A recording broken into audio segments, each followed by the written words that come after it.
5.2 का दूसरा सवाल है। खाली जगह 13 खाली जगह 3 हमें खाली जगह भरनी है। यहाँ चौथा पद दे रखा 1 2 3 4। चौथा पद 3 है तो चौथे पद का फॉर्मूला होगा a+3d। यहाँ 4 है तो यहाँ 3 आएगा। तो चौथा पद हमारे पास 3 है तो हमने 3 लिखा। प्रथम पद अज्ञात है तो a लिखा और d भी हमारे पास है नहीं 3d। समीकरण 1 लिख दिया हमने। अब इसमें ज्ञात कौन सा है? दूसरा पद ज्ञात है 13 तो हमने लिखा दूसरा पद 13 है। दूसरे पद का फॉर्मूला होगा a2 बराबर a+d। a2 दूसरा पद दे रखा 13 बराबर a+ और ये लिखा हमने d। समीकरण 2।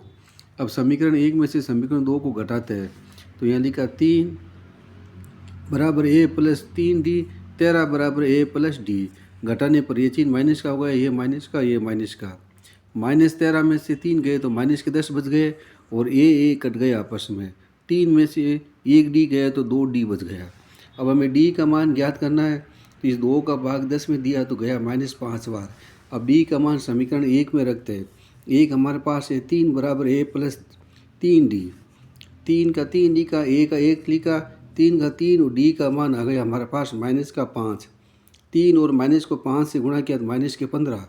पक्षांतरण किया 15 इधर आ गया तो ये प्लस का हो गया।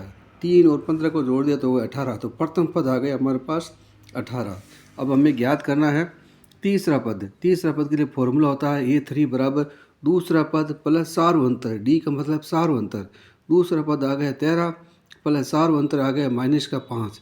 13 में से -5 को माइनस किया तो 8।